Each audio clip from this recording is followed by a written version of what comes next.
Hello, we're Andy, the Maniacal Cinephile, and today we're reviewing the new slasher movie, In a Violent Nature. Ooh, I love nature. And I love violence.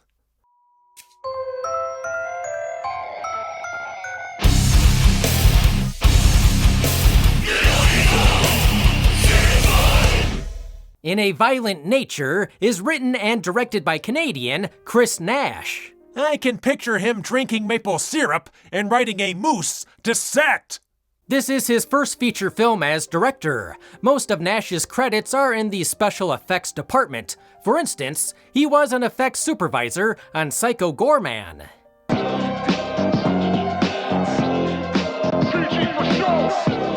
In a Violent Nature is being called an ambient slasher. Or, if long walks in the woods bore you, an ambient slasher. The movie is very much a Friday the 13th copycat, right down to Jason's Love Shack. The formula and cliches are all there. However, what makes this movie refreshing and stand out is the execution. And boy, does it have one standout execution! The gimmick is that the movie is viewed mostly from the silent killer's point of view. He's about to have the most famous back in horror. So, let's see if In a Violent Nature lives up to the hype.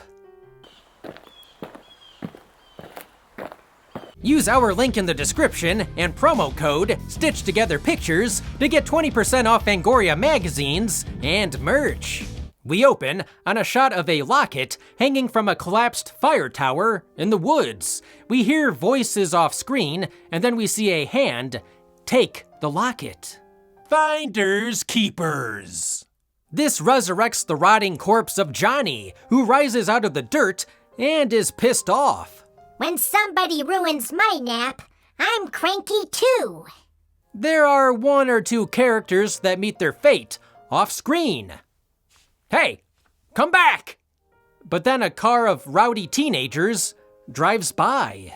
And nothing pisses off a slasher like horny teenagers. We then get that campfire scene in a slasher movie where someone has to tell the legend about the White Pine slaughter. Many years ago, a special needs boy named Johnny was tricked by a logger into climbing a fire tower with promises of toys, which resulted in Johnny falling to his death. He should have been wearing his helmet. Evil, shut up! The whole thing was hushed up. The strange thing is that people saw someone wearing a fire mask in the woods, and soon the loggers were all dead. Cut in half, like my logs when I stand up and turn around. Jeez. So now the undead killer embarks on a bloody rampage to retrieve the stolen locket, slaughtering anyone who gets in his way. Besides the cameraman, who's following him. The plot is thin and the killer's backstory is okay. The selling point is the gimmick of telling the story from the killer's POV. But they don't stick with it. Like me, learning how to count. Even worse, I thought there was gonna be this big finale at the fire tower where Johnny gets put back into the ground. But no, it just ends. There's no real climax or satisfying conclusion. Like my sex life.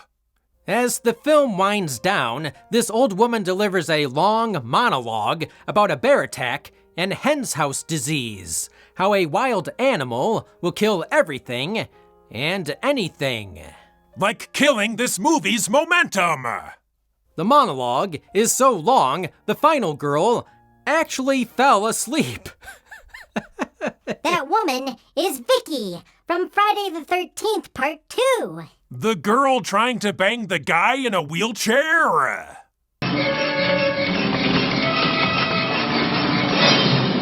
I get the message they were trying to hammer in, but during the monologue, I was looking at the trees in the background in suspense, waiting for Johnny to jump out and save us. Did the movie run out of money? We don't see how the killer magically catches up to teens running at full sprint, but we do see the villain bait and sneak up on their prey. It's all on tape, so expect a call from Jason's lawyer. Shelley. It was interesting to see a slasher villain who has been dead for 10 years have to get acclimated back into the world.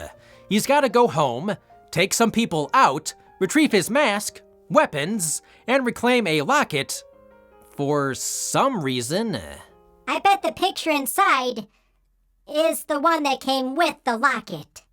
But what is a slasher without his mask and signature weapon?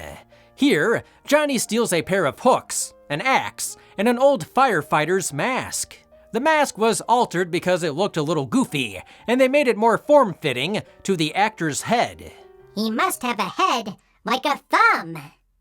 Johnny is played by Ry Barrett after the previous actor stepped down due to medical reasons. At first, the filmmakers thought nobody would notice the switch, but it was jarring, so they had to reshoot almost the entire movie. All right, let's do this again, but with more walking. For the costume, under the weathered clothing was a layer of rotting skin made out of latex. There were a couple different cowls used depending on the shot. One was a full mask, while another had a hole for the actor's face. It's like being birthed by a vagina with ears. Ry Barrett does a terrific job and has the slasher mannerisms down. He also studied nature videos of predators stalking their prey. His performance conveys a range of emotions, from cold detachment to one moment of childlike innocence while playing with a keychain.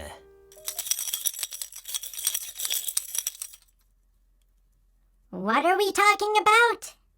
This scene fully shows Johnny's face and was the only day where the costume took a lot of time. The application took about 3 hours. The makeup was fine, but I personally didn't like seeing the killer's face in broad daylight so early into the movie. Trust me, you have to know when to whip it out. Unmasking your killer is best saved for the end, but Johnny is our main character. It's true that it felt like a third-person video game. All that's missing is the mini-map.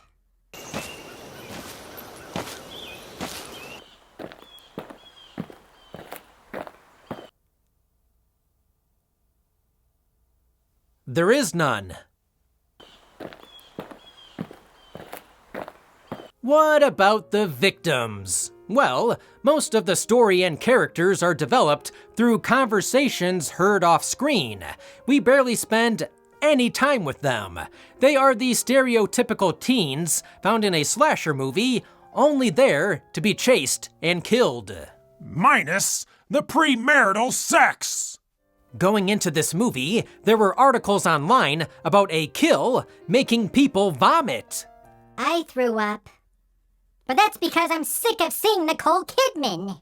We come to this place to laugh, to cry, to care. A fight at AMC Rockford 16 last Friday leads people running for the exits. The first kill may happen off screen, but there are 3 or 4 gnarly kills in the movie. The best takes place by a cliff, and some people are calling it the yoga kill. Boy, did he stretch her out? My second favorite kill in the movie involves Johnny using a log splitter machine to remove several body parts in one long take. Even in Friday the 13th, the kills are pretty quick thanks to the MPAA. Or in a Saw movie, this kill would have 50 different cuts and camera angles. To do a practical effect shot like this, all in one take, is ballsy. Just cover those balls with a maple leaf. One of the final kills in the movie involves Johnny swinging an axe into somebody's face no less than 537 times. Some say he's still swinging to this day. And A Violent Nature is an example of slow cinema. What the heck is slow cinema? It's minimalist, observational, with little or no narrative, and emphasizes long takes. That perfectly sums up this movie. Chris Nash delivers a fresh take on the slasher genre by following the killer. This bold choice offers an immersive, unique experience. Until they drop the gimmick. It reminded me of the Maniac remake starring Elijah Wood that's told through the eyes of the killer. Only that was done better. The director wasn't aiming for a tone and let the scenes just exist. No tone became the tone. They didn't have a big budget, so the look is very naturalistic. It feels more like a nature documentary, and the subject is a slasher villain. Leslie Vernon is also calling his lawyer. The cinematography captures the beauty of the Canadian wilderness while juxtaposing it with Johnny's gruesome acts. The cinematography may be the highlight of the film. I loved the long takes and letting things play out in a wide shot. During one confrontation, they used a God's eye view shot where the camera is looking directly down on the action. The camera guy got stuck in a tree. Several shots linger on the forest or keep them in view to create tension because you know Johnny's in there. Using a pine cone to wipe. Using natural light and no music created a unique atmosphere. Where's Harry Manfredini when you need him?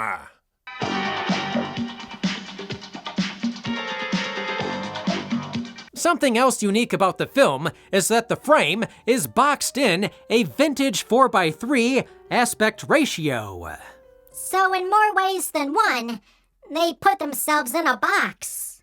The movie is aware that it's a generic slasher movie, but it doesn't rely on cheap jump scares or some of its gorier scenes. Instead, it builds suspense through its slow and methodical approach. The suspense of waiting for something to happen. It has a runtime, or walk time, of 94 minutes, and I was having fun, but I could see how some people may get bored. It was a hiking simulator. To wrap this up, In a Violent Nature doesn't offer anything new besides its unique perspective and almost perfect execution of it. If you're looking for a slasher movie that's innovative, well shot, and gory, then I recommend In a Violent Nature. Up until the lackluster ending. However, I totally understand the criticisms. It has a thin plot, no character development, and cheesy dialogue. If you don't like slow movies, or watching someone get their steps in, then this isn't for you.